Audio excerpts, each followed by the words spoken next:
Почитувани гледачи, здраво, јас сум Джейлан Велио. Правото на образование е основно човеково право и столб на едно здраво општество, но се уште постојат деца кои што се на улица и вон образовниот систем. Вработувањето во денешно време не е возможно без образование и тоа значи дека луѓето што не посетуваат образование се втурнати во тешка сиромаштија. На овие теми денес ќе разговараме со Гордана Несторовска. Здраво. Здраво. Добро дојдовте на овој подкаст. Благодарам и драго ми што сум дел од оваа серија на подкасти и се надевам дека ќе го дадам својот скромен допринос кон расчистување на темата. Прво би сакала да се представите и да го образложите малку вашето искуство, бидејќи работите на овие социјални теми. Јас веќе 25 години работам во невладиниот сектор на прашања поврзани со човековите права и поспецијално поврзани со прашања поврзани со правата на жените. Имам работено на повеќе проекти каде што темата била интеграција на ромите, со акцент повторно на жените да се навратам. Меѓутоа покривам дел и што се однесува на правата на образование, правата на добување, правото на вработување и така натака. Работам исто така и во полето на дискриминацијата и така да голем дел претпоставам од темите што денеска ќе ги разговараме, веќе ги имам на некој начин и увидено и од лично искуство, меѓутоа и соработувам и со многу други организации кои што го споделуваат своето искуство, така да искрено се надевам дека ќе можеме да дадеме некаков допринос и да ја разбудиме свеста и на граѓаните, меѓутоа и на институциите за нивните обврски поврзани со правото на образование, посебно на децата. Апсолутно, бидејќи се е поврзано и не може да се бега од одговорности.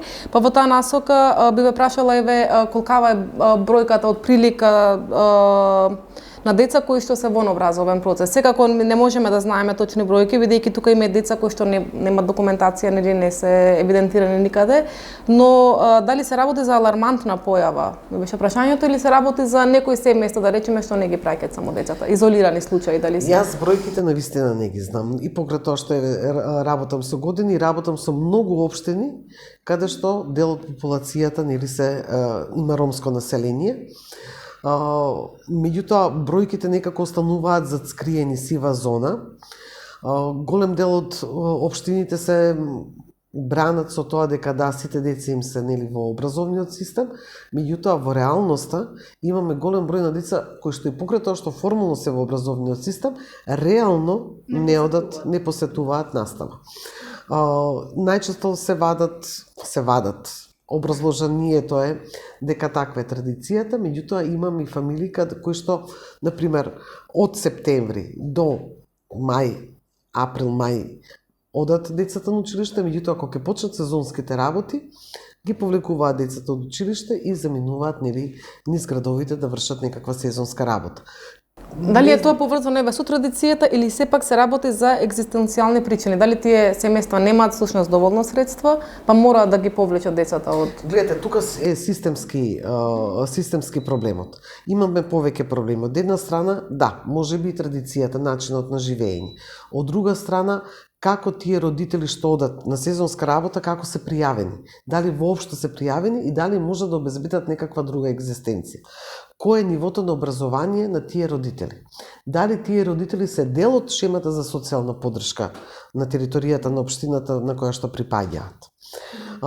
За да се добие една фамилија социјални примања да има, дел од социјалните примања се и примања врз основ на редовност во училиштата. Сега, за да се зачува некаков социјален мир, дел од училиштата и покрај тоа што децата не се во образовниот процес, ги потврди тоа за редовен ученик. За редовен ученик. Издаваат редовен ученик затоа што биле греота. Меѓутоа, кога е нешто греота, тогаш правиме уште поголема штета. Наместо сите заедно на некој начин да делуваме и да видиме што е проблемот, дали може да се обезбеди соодветно вработување или згрижување на децата во тој период кога родителите се на работа. Така да мислам дека имаме системско потфрлување И независно дали се работи за едно дете, дали се работи за 10 деца или се работи за 100 или 1000 деца. И за едно дете да се работи, системот треба да биде така димензиониран за да може рано да го препознае тоа дете дека се наоѓа под ризик и да му помогне на тоа дете. Дали деца што не одат, што не посетуваат настава редовно, се само деца припадници на ромската етничка заедница? Мислам дека најголемиот процент се деца од ромската етничка заедница, меѓутоа има и деца кои што се од другите етнички заедници, кои што едноставно спаѓаат во таа социјална категорија, социјална група. Социјалната ранливост е најголем предуслов, сакате да кажете? Најголем предуслов, да. Меѓутоа, сметам дека најголем процент, според извештаите што ги добиваме и од Министерството, и од невладините организации што работат на терен, најголем процент се деца од ромската етничка заедница. Тоа се машки деца, женски, дали тука има некој јас и помеѓу? Тука мислам дека полот не игра улога, со тоа што во подоцнежните години, заради оние нарекуваат традицијата кај ромите, јас не би се сложила со тоа, заради раните бракови, има малку поголемо осипување на девојчињата од образовниот систем. Меѓутоа, пак од друга страна, доколку го пребродат тој период, крајот на основно, почетокот на средно училиште, мислам дека има повеќе девојчиња што завршуваат факултет. Сликата во Македонија секако е таа дека жените се малку пообразовани од мажите во однос на завршување на факултет, докторски и магистарски студии.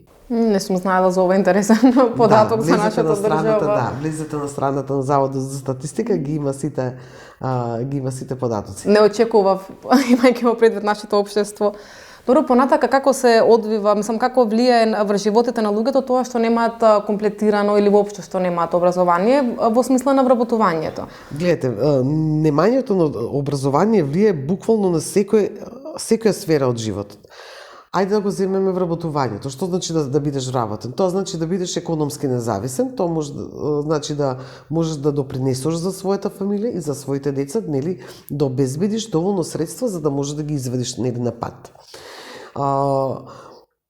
Еден човек што прима некаква социјална помош од државата, ја чини државата тројца вработени. Односно, тројца треба да работат минимум за еден човек да прима некаква социјална помош и поддршка. Да го тргнеме тој економскиот дел, нели, колку ја кошта државата едно невработено лице, односно лице што прима некаква социјална помош. Да го тргнеме тој дел настрана. Невработеноста значи и поголеми пороци, невработеноста значи и зголемување на семејното насилство. И на криминалот воопшто. И на криминалот воопшто, затоа што луѓето се принудени за да прават недозволени дејствија за да може да преживеат и да заработат некакви пари. Односно, за да можат нели да го одржат животот. Апсолутно. Во однос на образованието кај ромската жена, необразованието на ромската жена ја става во неповолна позиција и во однос нели на целокупното општествено јавно живење, меѓутоа и во однос на домот. И токму затоа имаме нели и појава на семено, односно родово базирано насилство, кој што исто се изразува и кај ромската жена, исто како и кај другите жени во Македонија. Со тоа што ромските жени заради традицијата, заради условите во кои што живеат, имаат многу помалку услови да го пријават семејното насилство. Каде ќе оди таа жена? Точно, и дали државата нуди заштита после тоа, после пријавувањето? После пријавувањето, нели таа жена не треба веќе да се врати во тој дом или па насилникот да биде изнесен од тој дом. И што се случува тука? Дали, пример, постојат доволно шелтер центри? Како е регулирано тоа? Не постојат доволно шелтер центри. Значи, имаме, во последните неколку години се отворија многу центри за психосоцијална поддршка и правна помош. Но тоа преку невладините организации? Преку невладините организации, во соработка и со локалната самоуправа, и во соработка, нели, локалната самоуправа, пак во соработка со Министерството за труд и социјална политика, односно сега Министерството за демографија и социјални работи и млади. Меѓутоа, од друга страна, нема доволен број на шелтри. Или пак знам организации кои што имаат интервентни центри каде што може да бидат сместени по 24 часа, меѓутоа на ниво на државата немаме освен 2-3 шелтера што знам што функционираат, немаме место каде што може подолг временски рок да се згрижат тие жени. Доколку се има предвид дека тие жени не доаѓаат сами, доаѓаат со своите деца, доаѓаат со незавршено образование. Може би имаат некакви работни вештини, може би немаат работни вештини. Тоа значи дека ќе треба подолг временски период тие жени да бидат сместени некаде, да се работи со нив, на нивната самодоверба, на нивното сеопфатно зајакнување, на нивното дообразување, односно завршување на некакво образование, формализирање на образование, за да можат после да бидат некаде вработени. Точно така. А обично кога излегуваат од шелтер центри, дури имаме само по 6 месеци што може нели да останат, после тоа пак се на истата состојба. Значи не добиле никаква нова вештина или па некоја можност за вработување и слично. Може би имале некаква можност за вработување, не знам точно како функционираат шелтерите и до каде како можат да им помогнат. Меѓутоа жената повторно е на некој начин на улица, бидејќи нема каде да се врати. И повторно мора да се врати најчесто Најчесто се враќа кај насилникот. Точно, и тоа му дава дополнителен придонес на насилникот во смисла дека нема кој да ја заштитува и може да се однесува како сака. Значи се влие на секоја постапка наша. Апсолутно, затоа кажувам дека системот мора беспрекорно да функционира. Ние не сме преголема држава. Кај нас работите можат многу лесно да се решат. Апсолутно. Доколку секој си го работи својот дел од работата. И доколку стручните лица на вистина си работат стручната работа. Да, а дали сметате дека во последните 20 години има некоја промена во однос на образованието и вработувањето кај ромите, особено кај ромките? Дали се спроведува ромска декада, стратегија, еден куп се донесоја? Па мислам дека има значителен напредок и тоа благодарение нели на стипендиите што се доделува, меѓутоа и на едукаторите кои што ромските образовни медијатори кои што работат со децата во основно и во средно образование. Јас имам информација од минатата година дека една од општините во Македонија каде што образовните медијатори биле, не знам, првото полугодие само нели покриени од страна на државата или од страна на некој проект, меѓутоа понатака заради успешноста на програмата, општината за следното полугодие ги покрива од сопствен буџет. И тоа се успешни приказни кои што треба да се обзнанат на некој начин и затоа што тие даваат резултати. Можеби тоа е прв пат каде што децата работејќи со ромските едукатори се почувствувале дека се валидирани, дека се пофалени, дека и тие имаат некакви вештини и знаења со кои што можат да се пофалат. Апсолутно, мора да се на ранливи категории мора повеќе внимание да се обрне. Апсолутно мора повеќе внимание да се обрне, меѓутоа тука се не е само нели образовниот процес, нели едукацијата да се добие, и воспитниот исто така. И воспитниот апсолутно мора да оди паралелно. Јас ке се фатам за спортот како тема која што сметам дека нели е обврскана општините, е обврскана училиштата и меѓутоа еве ако ги гледам и сите познати спортски клубови, ние немаме барем јас не сум приметила, сега не сум премногу голем следач, меѓутоа се обидувам да заследам дел од работите колку што можам, ние немаме деца роми спортисти. Ниту момчиња, ниту девојчиња. Каде се децата роми? Не знаат да играат кошарка, не знаат фудбал. Проблемот е во друго, затоа што тренинзите коштаат. Јасно. И затоа, пример, и дечињата роми се занимаваат со нешто што не кошта, обично нели со свирање на некој инструмент, што сами го учат тоа. Сами го учат тоа, меѓутоа и тоа треба да се стави некако во функција. Апсолутно. И да бидат пример за другите. Има убави примери низ целиот свет, каде што доколку се погледа нели оние што биле социјално загрозени или биле на улица, како стануваат дел од системот. Мој омилен пример ми е само што не знам, се уште не можам да се сетам каде го читав студија на случај, каде што еден град се сетил како да ги стави во функција луѓето кои што питачат низ градот. Бидејќи тие го знаат буквално секој чекор од градот, знаат каде најдобро се јаде, знаат каде има најдобра музика, знаат каде што има, така да општината, мислам дека е италијански град, општината ги повикала сите што се на улица, што питачат, што нели просат и така натака, ги повикала, ги обучила луѓето и ги направила локални водичи за туристите. Одлично, дека како се сака се може. Значи треба само да излеземе надвор од нашата ментална кутија. Ментални од стереотипите би рекла. Апсолутно. И таа дискриминација што постои. Јас сум многу позитивно изненадена, бидејќи често патувам низ сите градови во Македонија, порано немаше во само поголемите маркети, немаше вработено роми. Меѓутоа сега има. Тоа значи веќе дека се надминуваат одредени стереотипи и предрасуди, меѓутоа тоа е многу бавен чекор. Или па јас би рекла дека можеби недостасува работна сила од другите етнички заедници, бидејќи нели нашата работна сила заминува во европските земји, па дали се работи дека ја снемува таа дискриминација или пак од принуда ги вработуваат и тоа е. Па јас мислам дека и образованието си го направи своето. Кога имаме ние нели образован кадар, на работодавачот не му е битно, барем не би требало да му биде нели битно, кој ќе работи со дека има добар работник. Точно така би требало да биде. Би требало да биде и на крајот нели муштариите го кажуваат последниот збор. Мене ми треба некој што ќе биде љубезен, што кога ќе влезам ќе ми се насмее, ќе ме услужи.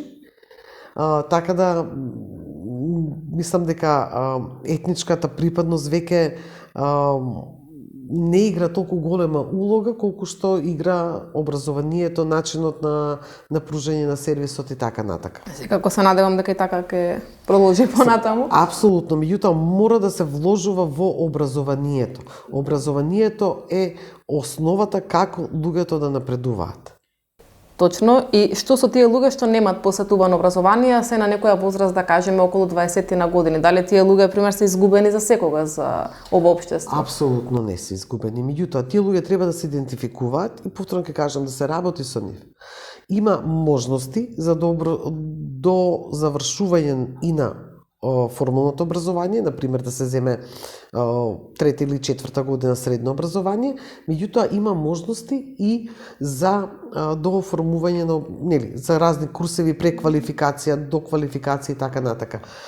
Важно е да се работи со тие луѓе да бидат и активно пријавени во агенцијата за вработување, затоа што агенциите за вработување барем последниве години имаат интересни програми кои што нудат и разни курсеви кои што се, да кажеме, модерни, нели, што ги бараат модерниве работни позиции, меѓутоа имаат програми, например обука кај познат работодавач, надградба на разни вештини и така натака. Така да треба да се идентификуваат тие луѓе и директно да се работи со нив.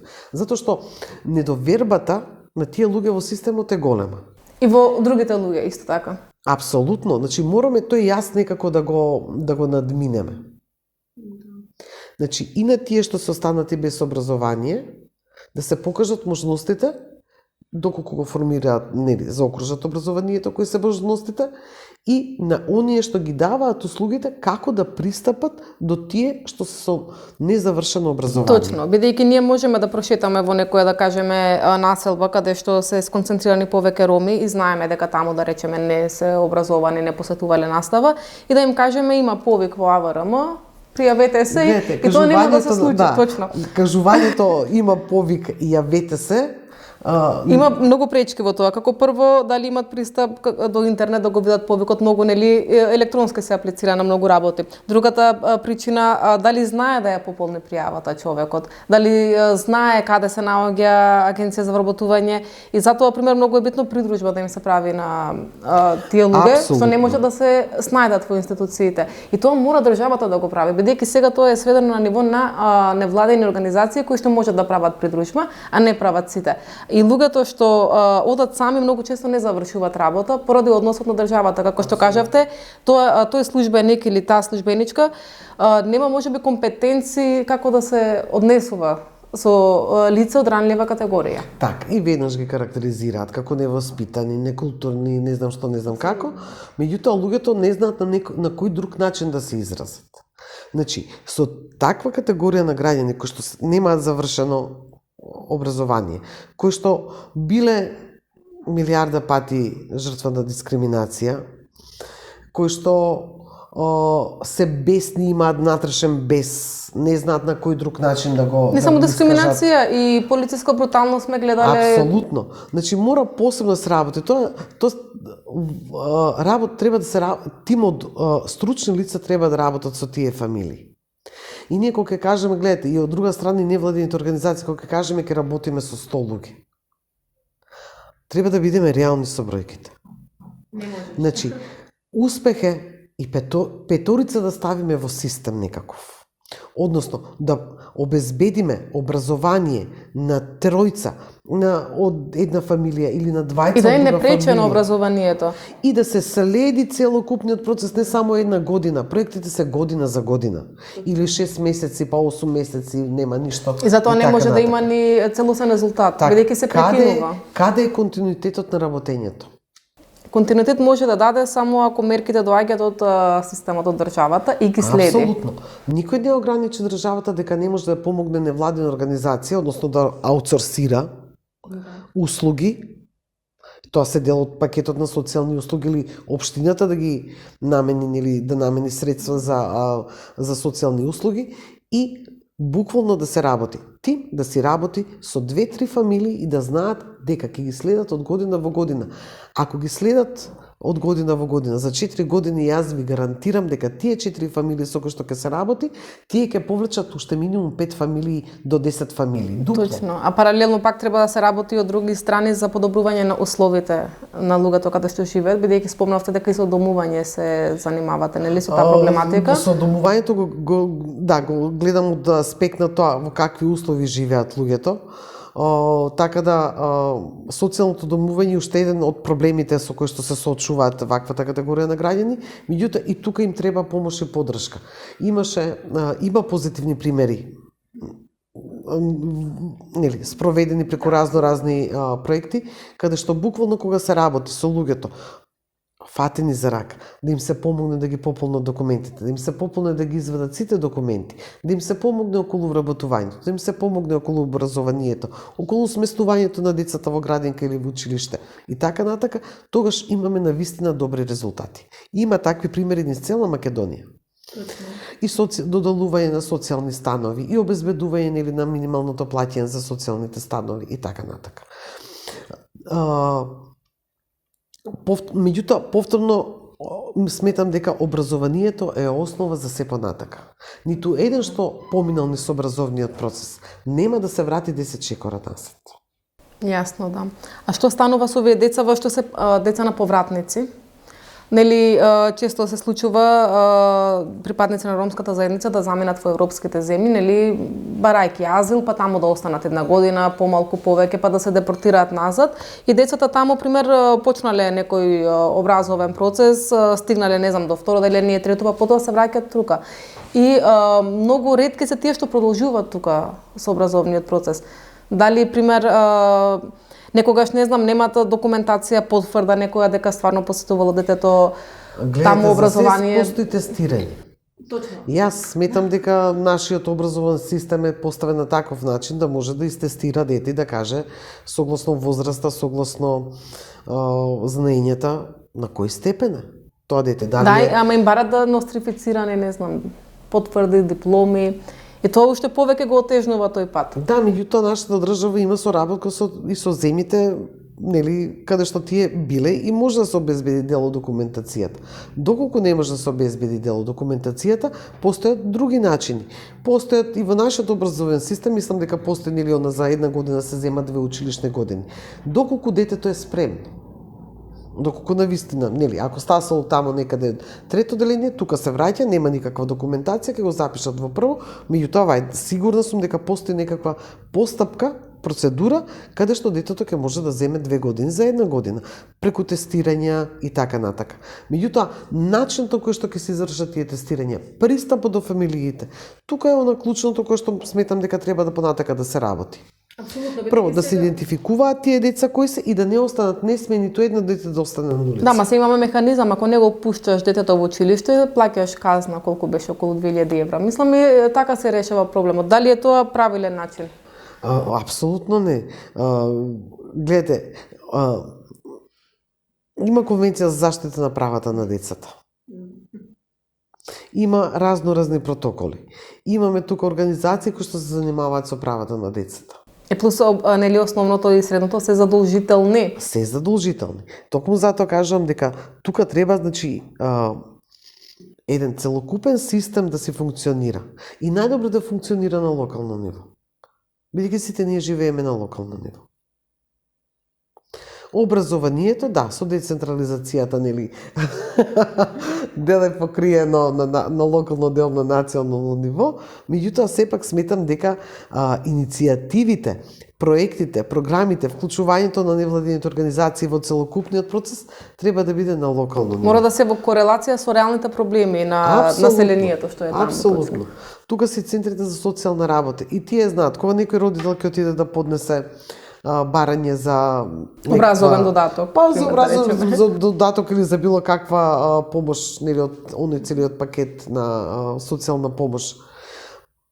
Имам можност социјалните работници да го превземат случајот и имаат и они, нели, сега интегриран пристап, односно треба да разгледаат целата фамилија, да видат како може да се помогне, да се вклучат стручни лица. Работата е што ние во суштина немаме култура на соработка. Воопшто. Независно за која тема се работи. Па така да многу малку на локално ниво, ако отидете во општина, ќе ви кажат Центарот за социјални работи не сака да соработува со нас. Во Центарот за социјални работи ќе ви кажат општината не сака да соработува со нас. А дали е нормално во една држава каде што тие се органи на една иста држава да не сакаат да соработуваат? Тоа мислам дека не треба да постои такво нешто точно. Нема, не сакаат. И немат унифициран пристап. Апсолутно. Значи тука се знае, секој треба да се знае која е неговата обврска во целокупниот систем. А остануваат и такви обврски што се ни ваму ни таму. Да, и кога има такви, бриго му е преđe на другога или пинг-понг ке играме, не ти требаш да го преземеш, јас требаш. Значи тука треба еден целокупен одговор. Училиштата, Центарот за социјални работи, општината, невладините организации. Да. Значи, според мене, тоа е тоа, нели, кругче кој што треба да се затвори, кој што треба беспрекорно да функционира. Секој дете надвор од образование е изгубено дете, изгубени фамилии. Се продлабочува само и понатака спиралата на сиромаштијата. А општеството губи драгоцен потенцијал. Ние не знаеме какви потенцијали имаат тие луѓе, какви капацитети имаат тие луѓе. Точно, на секој треба да му се даде можност да проба да направи нешто со себе си. И како мислите дека ќе се реши ова состојба? Дали воопшто ќе се реши всушност? Кои се вашите перспективи? Па јас се надевам дека ќе се решат полека состојбите. Мислам дека не сум сигурна докаде е стасан процесот на менување на законот за основно и средно образование. Меѓутоа, ова беше добра можност сите да го дадеме своето мислење, нели, за законот. Мислам дека голем дел од организациите дадоа свое мислење во која насока да оди, меѓутоа треба да бидеме и отворени за соработка, отворени во предлозите и да не се затвараме во оние, нели, наши кругови, каде што само ми ќе контактираме со одредени, туку да видиме точно да го лоцираме проблемот и да се контактираат сите оние што можеби некако да допринесат кон решавање на проблемот.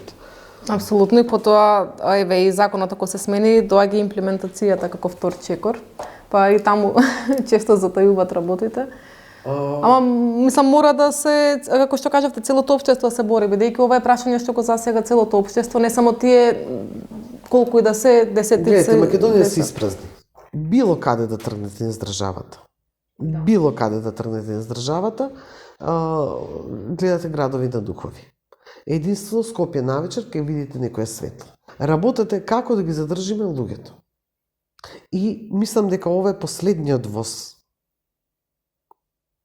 Да се направат некакви промени. Следуваат избори оваа година. И ова е исто така многу добра причина. Добар повод, факти, не причина, току повод, граѓаните да ги прашаат сите кандидати да постават точни прашања, не партиски прашања, туку точно да посочат проблеми и да ги прашаат како мислат да ги решаваат. Затоа што доколку не ги решиме овие прашања на следниве години, ние ќе треба, како беше она, кој ќе излезе последен да го исклучи светлото. Да, па така и на така е тргната работата, ама многу, мислам за властите, имавме и промена на власта и се, ама некако работите се уште не се баш променети, бидејќи еве кога стануваше збор за ова дека Македонија ќе снема работна сила и слично, кажаа дека ќе увезуваат работна сила од надвор. Така што се оди на некои полесни решенија. Меѓутоа, мислам дека поголемите фирми веќе имаат и своји сопствени програми за преквалификација на граѓаните. Имаме позитивни примери од цела Македонија за дуалното образование, кое што возможува, нели, професионална едукација, меѓутоа паралелно и работа во поголемите фирми. Пак ќе кажам, треба да се направат и такви програми кои што ќе овозможат да има квалификација и преквалификација без дискриминација по етничка или по и родова дискриминација, односно и по пол, да не се внимава при програмите за преквалификација. Ние во Македонија немаме жена што вози виушкар. Ние немаме во Македонија жена што реди плочки. Ние немаме во Македонија жена што бојадисува и така натака. Јасно. Тоа се машки професии. Сметате дека професиите се родово определени? Ние ги имаме во Македонија тие родови предрасуди. Па добро, родовите улоги ги создава општеството. Меѓутоа, може време да почнеме да ги менуваме, затоа што имаме реален недостаток на работна сила.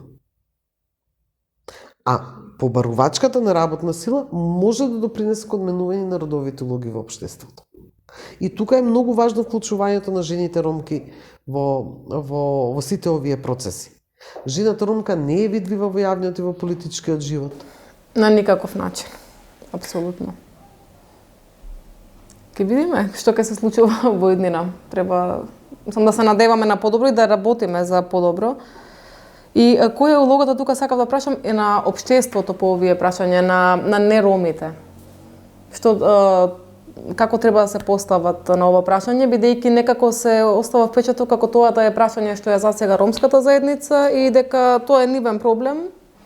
И одговорноста се бара Па не во сум баш заедницата. сигурна со вашиот став, не се согласувам до крај со вашиот став. Кога зборуваме за родови прашања, јас со години работам на родова интеграција во програмите и политиките на општините. Го инсистираме на интерсекционалноста, односно да бидат, ги разгледуваме жените не само како целосна група на жени, туку и по етничка припадност, по преченост, возраст и така натака. Од друга страна, ако ромите чувствуваат дека мнозинството нели ги исклучува, како долгогодишен активистка за човекови права, одговорно тврдам дека има моменти каде што и ромите сами се ограничуваат и се сегрегираат и дека само они ќе го решаваат нивното прашање. Значи постои тоа. Значи и од двете страни постои и ограничување, меѓутоа од друга страна па има и многу големи и добри соработки. Никој не може сам. Апсолутно, да, тоа. Апсолутно никој не може сам. Така е. И мислам дека соработката помеѓу ромите и неромите мора да се продлабочува. И да биде една заедничка борба, значи Апсолутно. бидејќи секој би имал корист од кога би се решило ова, да кажем, овој проблем. Па гледате, идејата е нели сите да одат напред. И мотото на Обединетите нации за програмата 2030 е никој да не се остави позади. Затоа што се доека имаме било кој да е оставен позади, ние не можеме да одиме напред. Точно, затоа што тоа што е Било позади кој не го може влече да цело општество позади. Апсолутно. Да. Никој не може да оди напред. И тоа треба да ни биде на сите кристално јасно. Точно. И дека јас сум добар, толку колку што е добар мојот сосед. А солидарноста е тука друг момент што треба да се разводи, мислам дека и Па повеќе кај луѓето. емпатијата отколку солидарноста. Солидарноста се оди нели на жалење, Ама преку Може солидарност, пример, ако развиеш, може би полесно ти да се организираш. па емпатија повеќе, Емпатија, да се да. ставам во чевлите на другиот и да видам како му е и да видиме што е тоа што заедно можеме да направиме за тој човек или за таа жена. Па ви благодарам за разговорот. Јас толку имав од прашањата. Ако имате да додадете нешто, слободно. Па јас искрено се надевам дека ќе продолжат добрите програми поврзани со образование на ромите, поттикнување, и ги поттикнувам колегите кои што работат на терен да се фокусираат и на тие што се, знам дека се потешка категорија за работа, знам дека сите избегнуваат нели некако да работат, меѓутоа да се фокусираат и на тие што се максимално исклучени и маргинализирани. И од друга страна да направат такви програми каде што ќе ги стават, ќе ги охрабрат луѓето и луѓето да не се перцепираат себе си како жртви, туку како активни чинители за промена на својот живот. Апсолутно треба да се одземе и тоа чувство нивно дека Се жртви. Да, точно. Не се жртви, туку се активни чинители за промени. Апсолутно. Ви благодарам, Гордана. Почитувани гледачи, за повеќе емисии следете не во иднина.